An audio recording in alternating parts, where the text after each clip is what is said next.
You're listening to Arsenal for Democracy, episode 406, recorded on Sunday, January 9th, 2022. I'm your host, Bill Humphrey. Joining me on the line from Idaho, as always, is Rachel. Hello, Rachel. Hi, Bill. So, we are talking this week about sort of the arc of human spaceflight ambitions, at least in the United States. And we just did an episode on 1971 and looking back at some things that happened then. And we're moving into talking about things that happened in 1972, among other topics. In the first week of January 1972, 50 years ago, President Nixon officially kicked off the reusable low Earth orbital Space Shuttle program to succeed the Apollo moon landings program and the upcoming short-term Apollo Skylab space station program. As we'll talk about later in the episode, the shuttle would supposedly ferry crews and supplies back and forth to low Earth orbit projects such as space stations. While it might have been conceptualized as making a reality of mid-20th century science fiction where human spaceflight to orbital platforms was routine, in reality it represented the indefinite end of human spaceflight beyond our own planet's orbit, and it drew to a close humanity's vision from just over a century earlier in the 1860s, the dawn of both theoretical science for space rocketry and modern interplanetary science fiction. Today we'll be talking about that arc from its start during the Second Industrial Revolution to the height of the post-war space age, and then the start of the descent into the 1970s and beyond. So let's jump back to 1861. Although it was not widely read at the time and only has been emphasized in the past few years of the 21st century as having been startlingly prescient, Scottish-Canadian scientist and theologian William Leach published an 1861 essay accurately scientifically describing how rockets could be made to work in space, not just as battlefield and siege artillery, and arguing that rockets were actually ideal for the vacuum of space. Unfortunately, through the various quirks of history in the publishing industry, he did not influence later rocket science researchers despite having been correct ahead of his time. But it sort of helps illustrate that people were thinking about this issue back in the 1860s on a fairly serious basis, at least here and there. And we'll come back to his work at the end of today's episode, and we're linking in the episode's notes up at arsenalfordemocracy.com to the book version of his essay.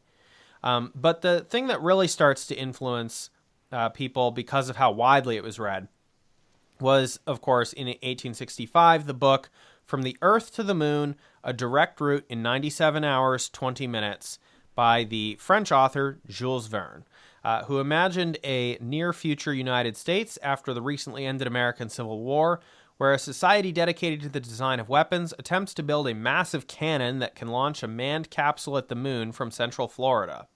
It seems notable that Verne selected the United States as the setting instead of France, Britain, or Prussia. And as one of the propellant components for the cannon blast, Verne chose the newly patented and highly flammable nitrocellulose, which we actually just recorded an episode on in the context of its use in movie film reels and newsreels. At the time that he was writing, this new sort of substance was viewed primarily as a replacement for gunpowder and was called gun cotton. Our nitrocellulose episode also mentioned in passing the pioneering 1902 movie loosely adapted from Verne's book.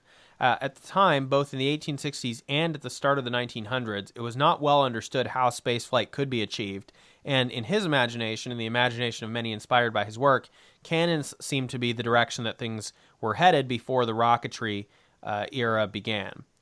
There was also quite prominently an 1875 opera loosely based on Verne's 1865 book as well. Now, before we move on to talk about some of the technical aspects here and some of the influences that it had, Rachel, I was wondering if you had any thoughts about the novel itself and how he set it, in the near future United States as opposed to some other major power, and really the United States still wasn't even quite recognized as a major power yet at this point. I mean, this was right after the American Civil War that he's publishing this, within a matter of months. That to me seemed kind of interesting, but he gets some parts of it right, even if some of it's silly. He gets some parts of it right, like launching from Central Florida, although he picked the other coast.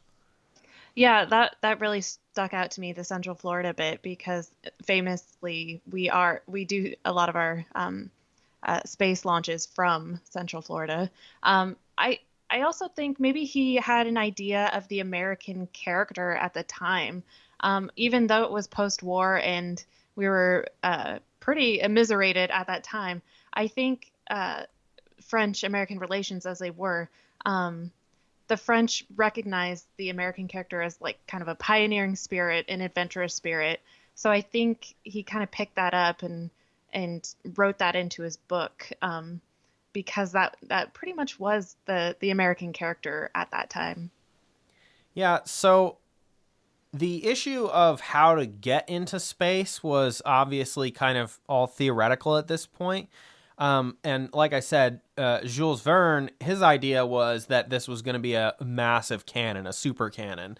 Like if you've ever seen the movie adaptation of the Jonah Hex comic, that one is the plot is also based on the idea that after the Civil War, the direction is bigger and bigger cannons, and someone's going to create some sort of a super cannon that's kind of the equivalent of a ballistic missile, except based on artillery. That's going to take out Washington D.C. and then they're going to restart the Civil War, etc. So that seemed to be kind of the direction that a lot of people assumed things were headed.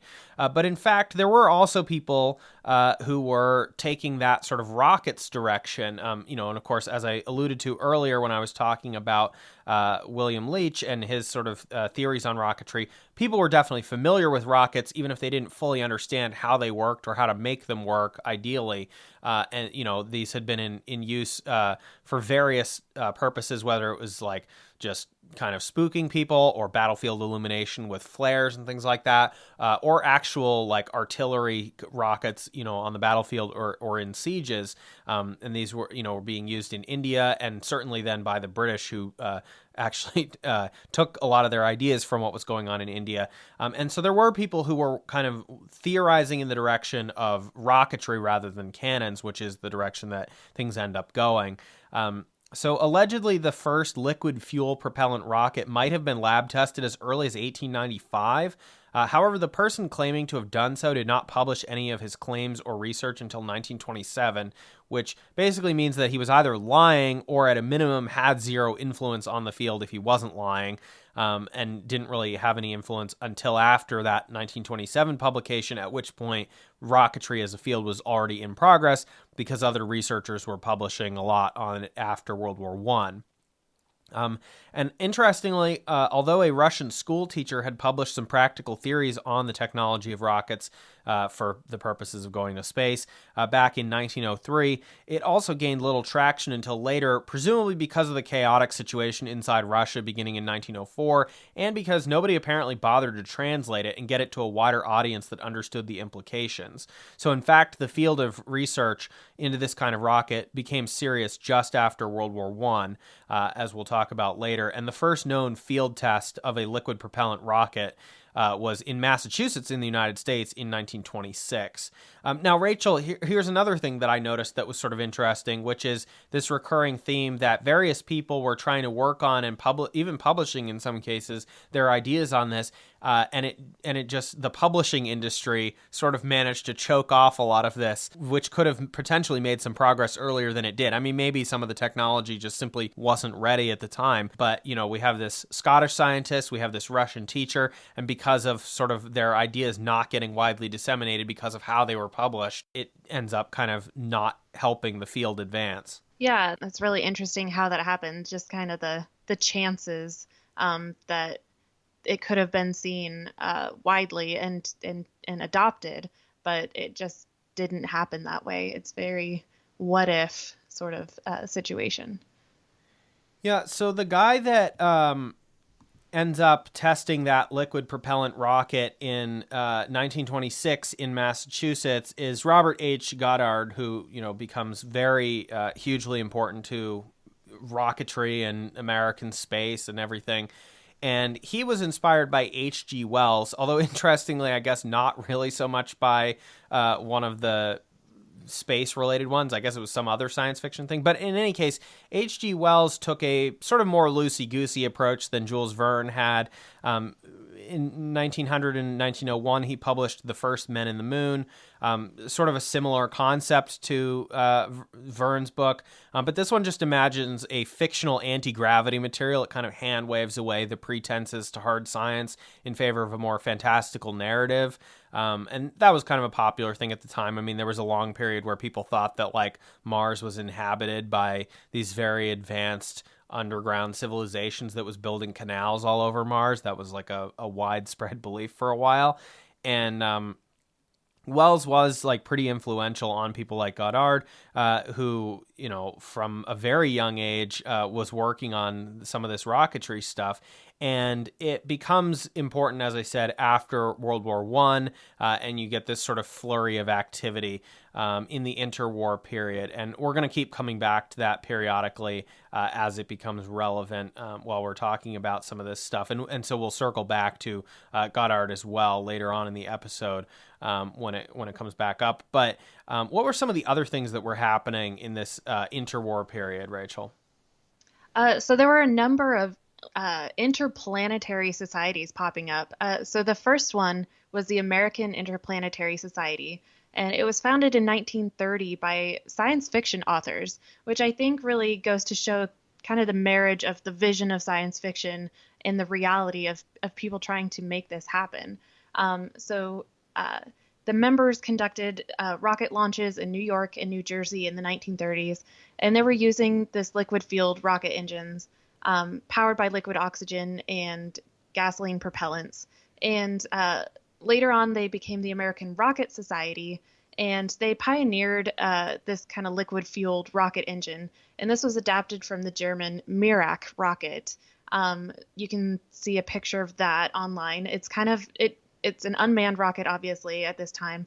And it just looks like a giant needle. It's extremely long and thin, just to reduce the drag and help the propellants accelerate the rocket. It's very interesting looking. And in 1936, the American Rocket Society and its member Alfred Africano were actually awarded the astronautical prize by the French Astronomical Society in recognition of their pioneering tests with their liquid-fueled rockets. And later on in 1963, the ARS merged with the Institute of Aerospace Sciences to become the American Institute of Aeronautics and Astronautics, which continues to this day. So there are still people really interested in the space of aeronautics and astronautics and really devoted to space and what it represents and kind of the ambition and vision of what it takes to get to space. So the other thing that's going on in this time, of course, is yes, some of this is happening in the United States, but there's also an emphasis on this in some of the other countries that had just participated in World War I, and in particular in interwar Germany. Initially, this would be Weimar Germany before Hitler came to power, and then subsequently Nazi Germany. And Germany and Germans, just as they were in the field of like planes and to a lesser extent Zeppelins, obviously, there was a lot of enthusiasm in Germany, like amateur and hobby enthusiasm, as well as just sort of private sector researchers into aeronautics and potentially, space travel, things like that. And so the Germans were at the forefront of both unmanned and then later conceptualizing manned rocketry technology in the late 1920s. And we're going to talk a lot, as we have to, about Wernher von Braun, and he was directly following up on the work of Robert H. Goddard, who had published in 1919, just after the war, on the practical potential of liquid fuel rockets for manned off-planet rocketry. And as I alluded to, Goddard in turn had been inspired as a teenager to get into rocketry after reading the newly published War of the Worlds by H.G. Wells, but not actually the one about going to the moon. And we tend to think of modern rocketry from its wartime applications as well as the Cold War space race, but that's actually because despite the enthusiasm of some of those groups that Rachel just talked about, in the interwar period, there was immense public ridicule and abuse heaped on the small number of scientists and researchers and amateur enthusiasts during that interwar period who were actually mapping out correctly most of the technology that would indeed come into widespread use just a few decades later. As we know, though, after the rise to power of the Nazis, and particularly as the war started and then progressed, the Second World War, because there wasn't initially all that much interest in rocketry until fairly late into the progress of the war, the Nazis moved a lot of this civilian research into the military side, and tried to find, as many military applications as quickly as possible. And you get things like the V1 and V2 rockets, for their use in the Blitz and things like that. But let's talk now about the arc of sort of the 1940s to the 1960s after World War II, since we're focusing on the United States, and so we're not really focusing on what was going on inside Germany. What happens after Germany falls, Rachel, that leads to the programs in the United States? Yeah, so after World War II, the U.S. engaged in Operation Paperclip, which was the secret program in which German scientists, engineers, and technicians, some of whom were high-ranking Nazi Party members, were kind of swept up and brought into the U.S. post-World War II to bolster the U.S. government side in the U.S.-Soviet Cold War and the space race. And the Soviets were doing the same thing with their own operation, obviously, just not as successfully. Right. They had their own counterpart program. And so, as you mentioned, one of the most prominent rocket engineers who was a major part of U.S. aeronautics was Wernher von Braun. And he co-developed the V2 rocket, as you mentioned, and he became a major innovator in rocket and space technology in the U.S. He was the chief architect for the Saturn V super heavy lift launch vehicle that propelled the Apollo spacecraft to the moon. He was also a major proponent for manned spaceflight, and he really advocated for a manned expedition to Mars. And this wasn't the direction that NASA ultimately pursued, which did lead to his retirement from NASA in 1972, which we will kind of get into more a little bit later. But for now, focusing kind of on the post-war period. In 1962, President Kennedy gave his "We Choose to Go to the Moon" speech in Texas at Rice University. He really wanted to exemplify the optimism and vision of what man can do, and reaching the moon was kind of the pinnacle of human achievement at that time. And he even proposed making the moon landing mission a joint U.S.-Soviet effort, but that was abandoned after Kennedy's death. It really was seen as more of a competitive thing. I want to highlight the last paragraph of the speech because it really kind of highlights the sentiment of the time. "We choose to go to the moon. We choose to go to the moon in this decade and do the other things, not because they are easy, but because they are hard, because that goal will serve to organize and measure the best of our energies and skills, because that challenge is one that we are willing to accept, one we are unwilling to postpone, and one we intend to win, and the others too." So he really wanted to kind of stir the American spirit and kind of inspire people to pursue these achievements for the sake of achieving them, which I think is something that has kind of fallen out of favor in recent years. We're not really trying to make those achievements, especially not really as a concerted effort on behalf of the nation. It's been very much like privatized and kind of subcontracted away. So I think I really wanted to highlight that part. Well, and also, to the idea that this is an arc, right? And that the arc peaks around the time of the Apollo moon landing programs, and then we as a nation, as well as human spaceflight, has been on the downswing ever since. To that idea, you do get a lot of people making reference to the moonshot speech, even today, right? This is a recurring thing ever since he makes that speech about, well, Kennedy said that we were going to go to the moon not because it was easy, but because it was hard, and we should do that again, followed by zero effort whatsoever to do anything. I mean, that's definitely true on climate change, where it gets brought up a lot. It's just, there's a lot of kind of nostalgic homages to this with no actual follow-through. And so, again, if maybe it's overdetermined to say, as we're sort of suggesting here, that things like the shuttle program in 1972, that decision is like, the beginning of the end, et cetera, et cetera. Like that's, it fits within a much wider context, as we'll talk about. And so we don't want to like overemphasize that particular component of it. But in terms of symbolism, it's absolutely there for the taking. The idea that, well, we're just going to keep referring back to this sort of peak period and never actually trying to do anything really since then. So as a metaphor, it works. And this is not to say that this was completely solely public governmental effort. The aerospace industry grew out of the early 20th century airplane companies, the private companies. For example, North American Aviation, Douglas Aircraft, Glenn L. Martin, Boeing, Grumman, and also automakers, for example, Chrysler, plus the submarine company, General Dynamics, and General Electric, and virtually all of which had been doing manufacturing and design for war material in World War II. And I found a Britannica article talking about the aerospace industry and especially focusing on the space race. And so I just wanted to quote a passage from that. NASA conducted many in-house research and development projects at its numerous space centers. The final development and production of flight hardware for the subsequent Apollo program, however, was carried out by a few prime contractors and elaborate networks of subcontractors and suppliers in virtually every part of the United States. For example, Grumman Aircraft produced the lunar modules, the actual vehicles to land on the moon, and North American Aviation built the command and service modules, which remained in lunar orbit during the landings. Boeing, North American, and McDonnell Douglas each served as a contractor for one of the 3 stages of the Saturn V launcher, while the main engines for all stages were supplied by Rocketdyne, then a division of North American Rockwell. The number of personnel involved in the U.S. space program reflected intense activity in the industry, increasing from 36,000 in 1960 to 377,000 by 1965.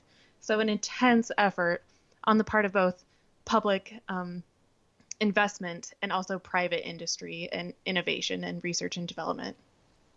So that brings us now to, obviously we all know, right? 1969, Apollo 11 lands on the moon, blah, blah, blah. That's not what we're here to talk about today. We are, in fact, here to talk about the decline and end of the moon landing program and any sort of off-world manned space programs. So in January of 1970, a year into Nixon's presidency and already under budgetary pressure to shift course, NASA announces that the planned final Apollo moon landing mission will be replaced instead by the launch of an Apollo-based space station called Skylab. In April 1970, the near disaster with Apollo 13 occurs, and then no more launches happen until January of the following year. In September, 2 more missions are canceled, either for budgetary reasons or for fear of losing astronauts in failures, depending on who you ask. And this leaves the program with 2 lunar missions planned for 1971 and 2 final lunar missions planned for 1972. In 1971, during the August crisis that we alluded to on our 1971 recap episode, and which we are preparing to cover in a separate episode, Nixon contemplated canceling the last 2 moon missions altogether, but was talked out of it. Aerospace and defense contractors were still lobbying, as they had been since 1966, to repurpose the designs and components of the Apollo program for other uses so that they don't have to close huge divisions with mass layoffs of those 377,000 to 400,000 workers that Rachel just talked about. Unfortunately, well, depending on how you look at it, but at least unfortunately for those people, these companies were unsuccessful in their appeal to kind of keep repurposing the Apollo program component programs on the manufacturing and design side.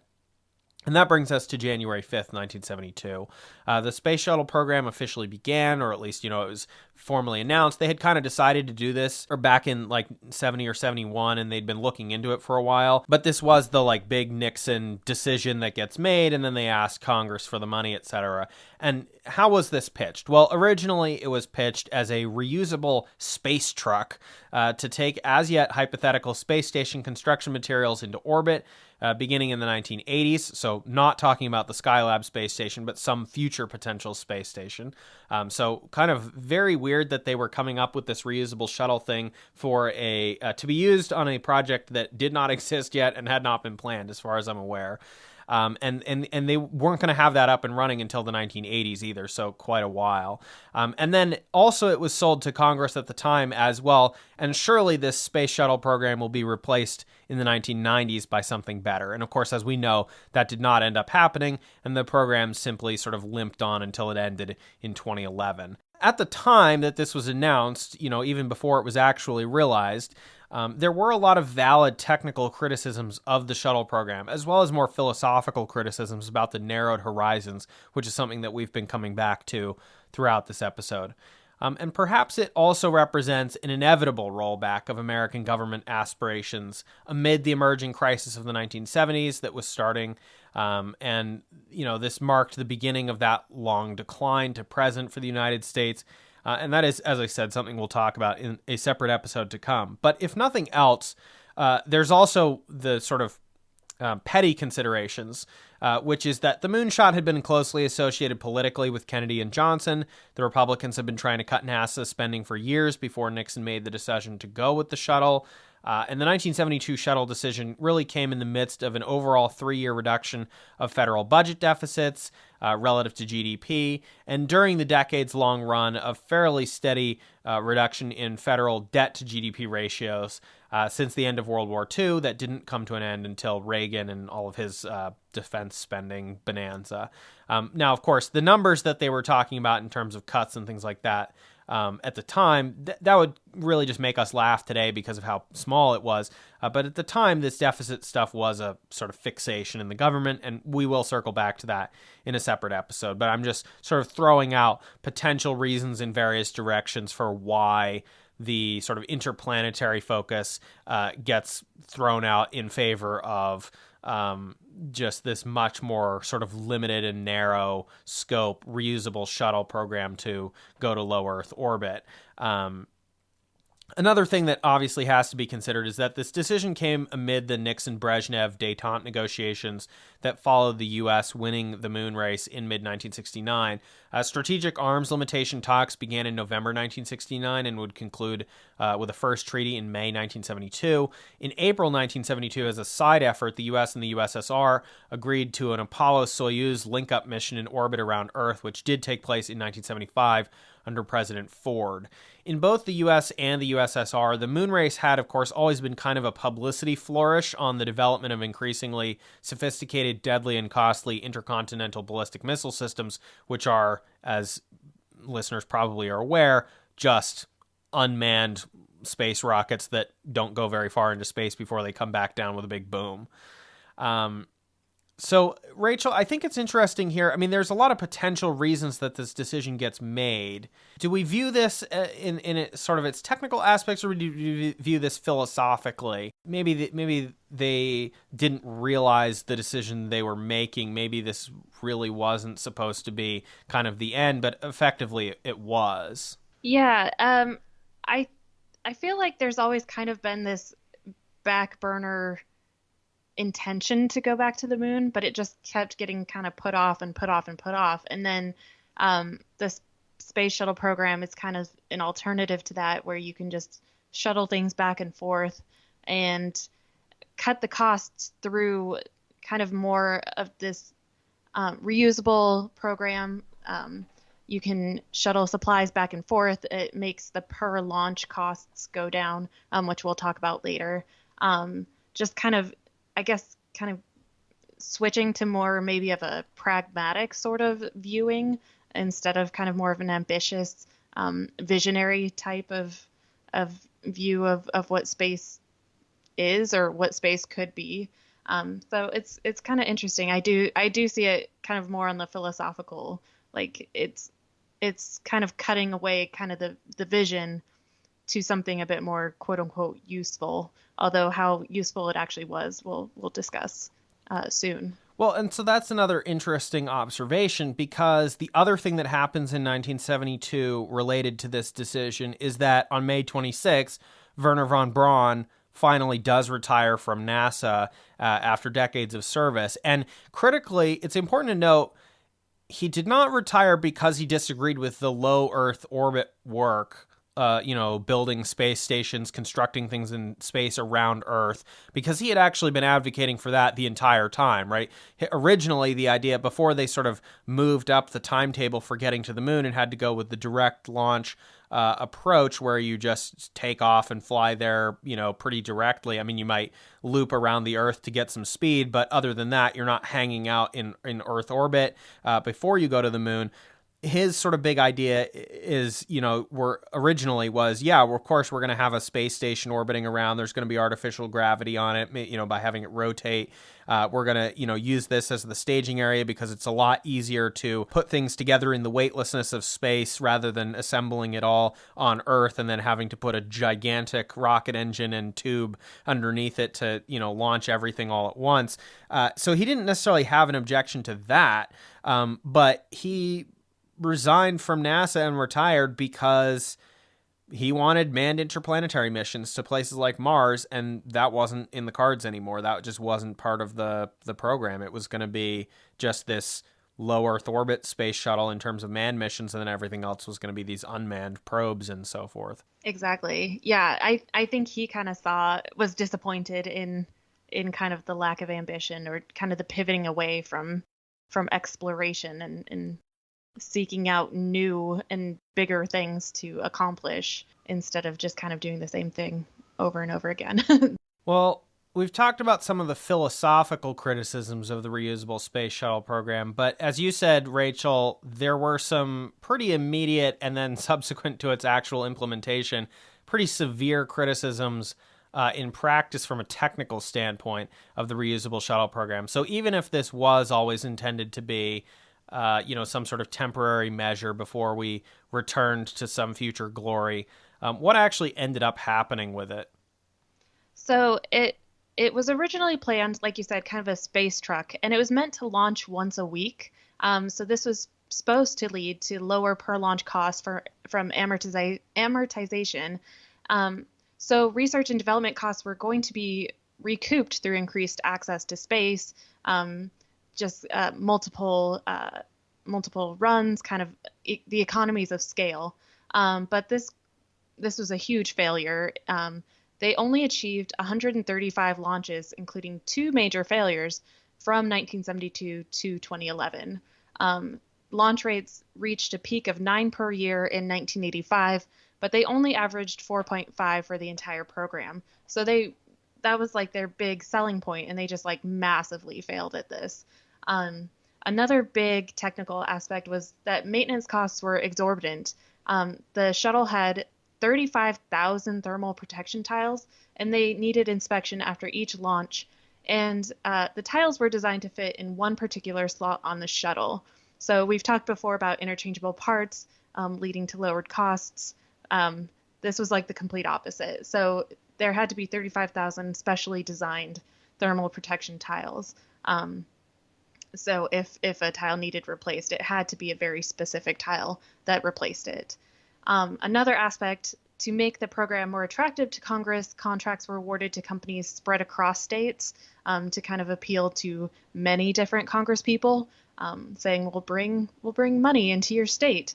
But however, being spread across the country led to higher operational costs.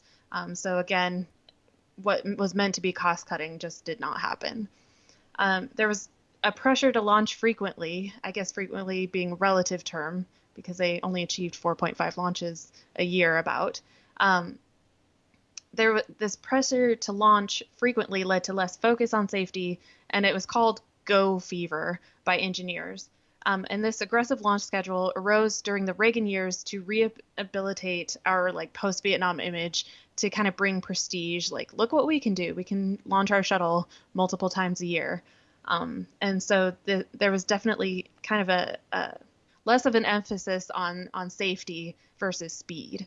So this culminated in the Challenger disaster of January 28th, 1986.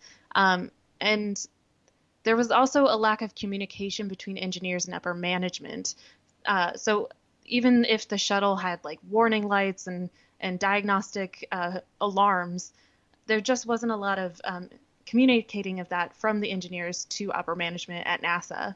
And the physicist Richard Feynman was appointed to the official inquiry on the Challenger disaster, and he wrote in his report that working NASA engineers estimated the risk of mission failure to be, quote, on the order of 1%, adding, official management, on the other hand, claims to believe the probability of failure is 1,000 times less. One reason for this may be an attempt to assure the government of NASA perfection and success in order to ensure the supply of funds. The other may be that they sincerely believed it to be true, demonstrating an almost incredible lack of communication between themselves and their working engineers. And this lack of communication also led to the Columbia disaster of February 1st, 2003, where the Space Shuttle ignited upon returning into orbit, or returning to Earth, and killed all the crew members. And the cause of that was small foam chunk breakage at launch. And the risk was just really downplayed, and it just wasn't seen as much of a risk to the crew.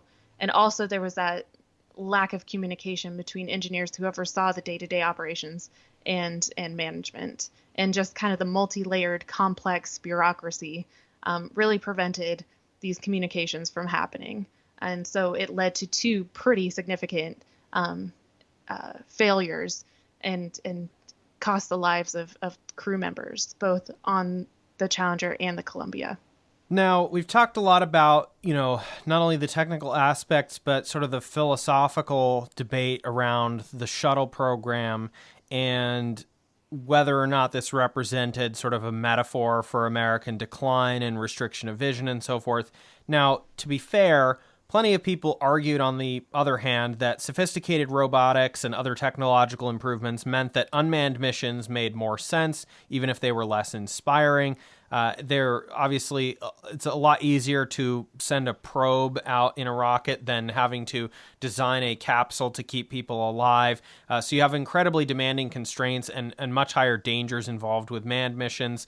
And so basically the idea was just send some robots out to other parts of the solar system or even beyond the solar system. So there are some valid arguments in favor of, moving away from the manned missions, but definitely, as we said, as a metaphor, the space shuttle certainly works very well. And I think the other thing that's kind of a funnier metaphor is, with the dawn of the environmental movement in the 1970s and a renewed push toward recycling, which, of course, historically, as we did an episode on right to repair and reuse and things like that, historically, people had tended to reuse lots of products and goods and try to repair things. But there was that sort of mid-century period of just single-use consumerism becoming all the rage. And then you get this return to this idea of recycling that, of course, itself doesn't really pan out that well. And so, again, as a metaphor, the space shuttle kind of representing that tendency. Oh, well, we'll move away from the single use by doing this very expensive and unworkable reusable system that doesn't actually work as advertised and doesn't really provide that many benefits, and et cetera, et cetera. I thought that was kind of a funny parallel to draw as well. So before we wrap up here, I wanted to get your sort of closing thoughts, Rachel, on all of this kind of arc to 1972 and the beginning of the downswing in terms of manned spaceflight. Well, something that's interesting to me is the fact that we have explored so many unmanned missions in the past couple decades. Like you said, the probes to Mars and such, but they haven't really captured the American or even kind of the international imagination. I know we just launched a big telescope that is it's a marvel of human engineering, but I haven't really seen it on the mainstream media, people talking about what we're doing and what we're accomplishing. So I think the fact that it is unmanned kind of probably lends itself to getting passed over a little bit more in the media, but we are still doing pretty impressive things. But I don't know if they're just not as seen as newsworthy as much anymore, or we're just so concerned with stuff happening on Earth that we're not looking into space or being inspired by what we're doing in that field. Well, I wanted to close now with an abridged quotation from, going back to the beginning of the episode. This is from astronomer and theologian William Leach, the Scottish-Canadian guy, writing in the 1860s, arguing in favor of human space travel by rocket shortly after the great comet of 1861 passed visibly by the Earth, so close that its tail plume reached our planet. I have made some edits here just for length, mostly. Quote, "We are accustomed to survey the universe from the standpoint of our globe, and consequently, as far as the mere evidence of sense is concerned, all else appears little compared to man's abode. And so great is the mastery of sense over reason that for ages man resisted the conclusive force of the latter. It was an agreeable delusion that the whole universe centered in man. And when Galileo was persecuted by papal authority, the motive may, perhaps, have as much be traced to human pride as to orthodox zeal. The whole subsequent history of astronomy is simply the record of the way in which man has been brought to his level, as far at least as his dignity depends on the abode in which he dwells. But the grand lesson of astronomy is that man's true dignity does not consist in the mere outward and physical. The more that the discoveries of astronomy make this world shrink into insignificance, the more amazing is the view we obtain of man's spiritual dignity. It is the immensity of the universe contrasted with humble abode of man that brings out most strikingly the value of the human soul. When you attempt to plumb the depths of space or number the orbs of heaven, your feeling is, how little is man, and yet how great when measured by the price of his redemption. There is something that urges us to find some use or adaptation for all God's works, but we too often restrict the nature of the use. And unless we find some physical adaptation, we think that we have failed. Is it not use enough for the innumerable hosts of heaven to be the silent teachers of immortal spirits, emphasizing the great redemptive act, and proclaiming that, in the estimate of heaven, there is nothing greater than the soul of man? The deeper we penetrate into the abyss of space, the more we will comprehend the significance of the inquiry, what shall it profit a man though he gain the whole world and lose his own soul? Or what shall a man give in exchange for his soul? Though the facts and deductions of astronomy sufficiently bring out the immensity of the universe as contrasted with our world, still it is difficult to realize the truth. Our thoughts will obstinately cling to our globe, and the images of grandeur will still be our terrestrial seas and mountains. Let us, however, attempt to escape the narrow confines of our globe and see it, as others see it, from a different point of view. Let us take a nearer survey of other orbs and systems, and see what impressions they produce as compared with that received from the platform of the Earth. But what vehicle can we avail ourselves of for our excursion? Must we be altogether dependent on the fairy wings of imagination, or can we derive aid from some less ethereal agencies? It was long the fond wish of man to soar above this terrestrial scene and visit other planets. In the infancy of physical science, it was hoped that some discovery might be made that would enable us to emancipate ourselves from the bondage of gravity and at least pay a visit to our neighbor the moon. The poor attempts of the aeronaut have shown the hopelessness of the enterprise. The success of his achievement depends on the buoyant power of the atmosphere, but the atmosphere extends only a few miles above the Earth, and its action cannot reach beyond its own limits. The only machine independent of the atmosphere we can conceive of would be one on the principle of the rocket. The rocket rises in the air, not from the resistance offered by the atmosphere to its fiery stream, but from the internal reaction. The velocity would indeed be greater in a vacuum than in the atmosphere, and could we dispense with the comfort of breathing air, we might with such a machine transcend the boundaries of our globe and visit other orbs. The drawback of our own globe is that it always keeps at the same distance or nearly so from all the bodies of the system, so that, although it is constantly moving onwards, we are kept at such a distance that we see but little change in the celestial scenery. It is like an excursion steamer constantly sailing in a narrow circuit round a buoy moored in the middle of a wide lake. The view of the surrounding scenery never changes, and the minute objects of the landscape are never seen.